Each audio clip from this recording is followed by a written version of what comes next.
عدلیہ کو سیاسی نہیں آزاد ادارہ بنانے کے لیے 12 مئی کو گولیاں کھائیں۔ عدالت سے سیاست کی امید رکھیں گے تو جمہوریت اور عوام کا نقصان ہوگا۔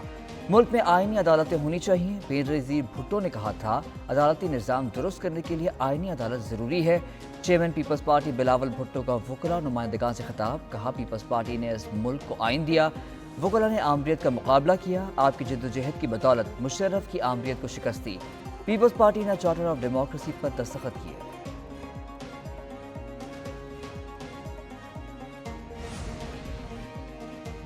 اگر ہم آئینی ترامیم میں مسلم لیگ نون کو سپورٹ کر بھی دیتے تو بھی ہمارا حکومت میں شامل ہونے کا کوئی ارادہ نہیں تھا۔ جمعیت علماء اسلام کے سینیٹر کامران مرتضیٰ کا کہنا ہے کہ آئینی ترامیم عدلیہ اور ملک کے لیے نقصان دہ تھی۔ پروگرام میں ایک پیش ود فروا وحید میں گفتگو کرتے ہوئے کہا کہ ہم حکومت کے ساتھ ترامیم پر تعاون کرتے تو ہم پر شدید تنقید ہو رہی تھی۔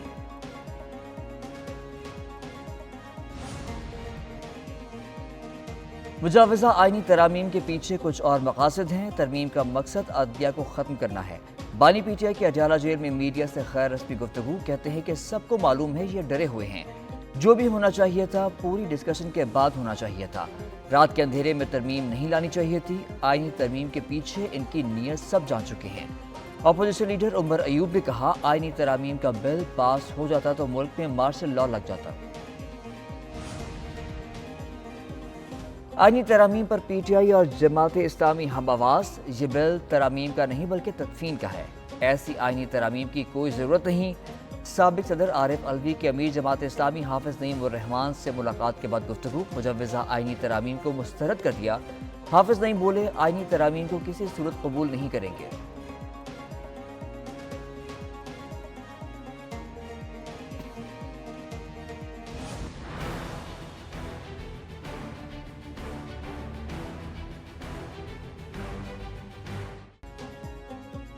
سپریم کورٹ کے مخصوص نشستوں سے متعلق فیصلے پر عمل درآمد کیسے ہوگا؟ چیف الیکشن کمشنر کی زیر صدارت اہم بیٹھک۔ الیکشن کمیشن کا سپریم کورٹ میں متفرق درخواست دائر کرنے کا فیصلہ۔ ذرائع کے مطابق الیکشن کمیشن سپریم کورٹ سے فیصلے سے متعلق رہنمائی لے گا۔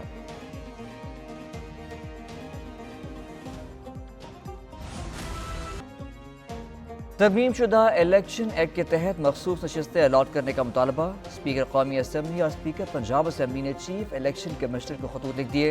اسپیکر ایاز صادق نے خط میں کہا کسی جماعت میں شامل ہونے والا آزاد رکن اب پارٹی تبدیل نہیں کر سکتا۔ ایکٹ پر عمل درآمد الیکشن کمیشن کی آئینی اور قانونی ذمہ داری ہے۔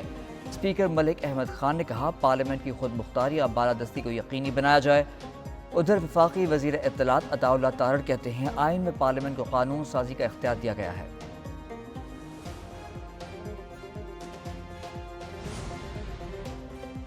آئی ایم ایف معاہدے کے دوران چین کا تعاون قابل تحسین ہے۔ چین نے علاقائی اور عالمی امن کے لیے ہمیشہ احسن کردار ادا کیا۔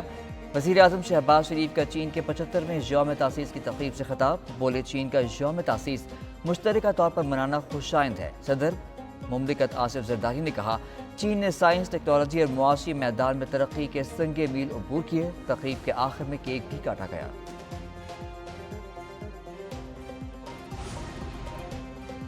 الیکشن کمیشن کی جانب سے فریقین کو موقع نہ دینا بظاہر آئین کی خلاف ورزی قرار۔ الیکشن کمیشن عدالتی فورم ہے نہ ہی انتظامی، یہ ایک آئینی ادارہ ہے۔ الیکشن کمیشن کے پاس کچھ نیم عدالتی اختیارات ہیں۔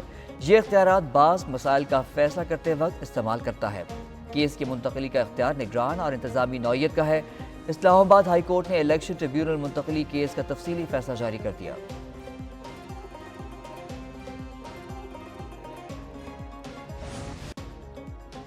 ووٹوں کے سامنے فارم 45 کی کوئی اہمیت نہیں۔ ڈبے کھلنے کے بعد فارم 45 ہو یا 75 اس کی حیثیت نہیں رہتی۔ چیف جسٹس کے ریمارکس، بی پی 14 دوبارہ گنتی اور ریٹرننگ افسران کی جانبداری کے الزامات کی درخواست مسترد۔ مسلم لیگ نون کے محمد خان لہرا کی کامیابی برقرار، سپریم کورٹ نے پیپلز پارٹی کے غلام رسول کی درخواست مسترد کر دی۔ جسٹس شاہد بلال نے کہا ریکارڈ سے آپ کے الزامات ثابت نہیں ہوتے۔ جسٹس نعیم افغان کا کہنا تھا کہ آپ کے گواہ تو خود کو پولنگ ایجنٹس بھی ثابت نہیں کر سکے۔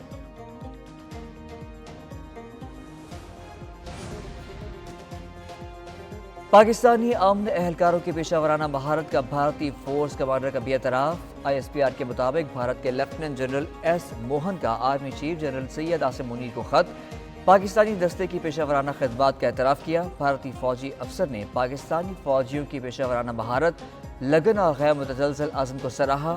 بریگیڈیئر شفقت اقبال کے بطور سیکٹر کمانڈر کے اقدار کو خصوصی طور پر سراہا گیا۔ پاکستانی امن دستے جنوبی سوڈان میں فرائض سر انجام دینے میں مصروف ہیں۔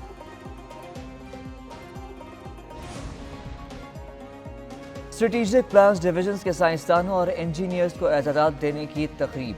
35 نامور سائنسدانوں اور انجینئرز کو ان کی خدمات پر اعزازات سے نوازا گیا۔ ISPR کے مطابق chairman joint chiefs of staff committee کی جانب سے DG strategic plans divisions lieutenant general Yusuf Jamal نے سائنسدانوں اور انجینئرز کو اعزازات عطا کیے۔